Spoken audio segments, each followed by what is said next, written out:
कितना है वायुमंडल में नाइट्रोजन? और उस नाइट्रोजन का उपयोग सभी सजीव करता है, लेकिन क्या डायरेक्ट रूप में करता है?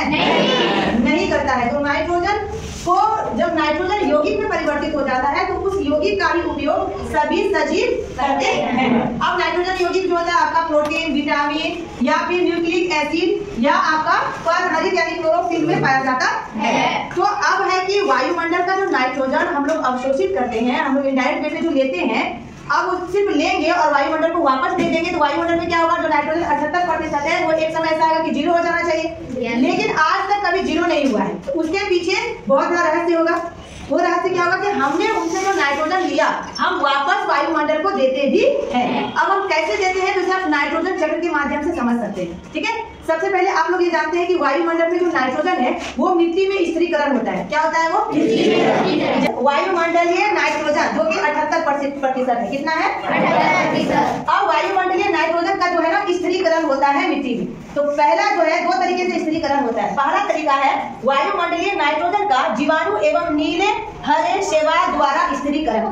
ठीक है, उसके द्वारा वो मिट्टी में रोक लिया नाइट्रोजन। और दूसरा होता है तड़ित द्वारा नाइट्रोजन स्थिरीकरण। ठीक है, तो आपका जो जीवाणु या नीले हरे शैवाल ने जो नाइट्रोजन का स्थिरीकरण किया था उसमें वो अभिक्रिया करके वो नाइट्रोजन को बदल दिया नाइट्रोजन यौगिक में। जीवाणु द्वारा स्थित नाइट्रोजन को नाइट्रोजन यौगिक में परिवर्तित करना, यानी कि वो जीवाणु, उस जीवाणु का नाम है राइजोबियम जीवाणु। उसने क्या किया कि नाइट्रोजन को नाइट्रोजन यौगिक में बदल दिया। किसने बदल दिया है? ठीक है, इसमें जो मिट्टी में जो रुका था उसमें जीवाणु अभिक्रिया करके कर दिया, लेकिन तड़ित द्वारा जो नाइट्रोजन स्थिरीकरण हुआ उसमें कोई जीवाणु का कार्य नहीं, वो डायरेक्ट क्या हुआ? मिट्टी में नाइट्रोजन यौगिक के रूप में ही मिला। किसके रूप में मिला? अब आपका ये जो नाइट्रोजन यौगिक जो मिला मिट्टी में है उस यौगिक को उपयोग कर लेता है पेड़ पौधे द्वारा अवशोषण। कौन कर लेता है उसका उपयोग? पौधे जो है उसका अवशोषण कर लिया। और हम लोग जो है जो भी सजीव है वो पौधों को खाते हैं या उनसे उत्पन्न जो उपयोगी चीज होते हैं, उपयोगी पदार्थ है, उसे हम खाते हैं। तो जंतुओं द्वारा पौधों को खाना, यानी वो नाइट्रोजन यौगिक हमें भी मिल गया, मिला कि नहीं? या जो भी जानवर है उन्हें भी मिल गया, जो भी पेड़ पौधे को खाया उसको वो नाइट्रोजन यौगिक मिल गया।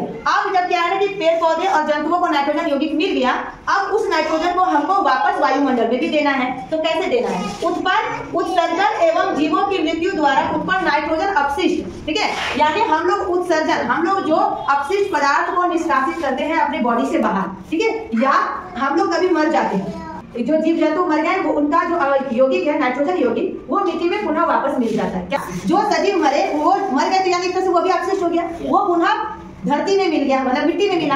और मिट्टी को किस रूप में? तो मिट्टी में उपस्थित नाइट्रोजन के यौगिक के रूप में। अगर हम नाइट्रोजन खाते तो डायरेक्ट नाइट्रोजन देते, लेकिन हम लोगों ने नाइट्रोजन यौगिक को अवशोषित किया, इसलिए हमने मिट्टी को नाइट्रोजन यौगिक ही दिया।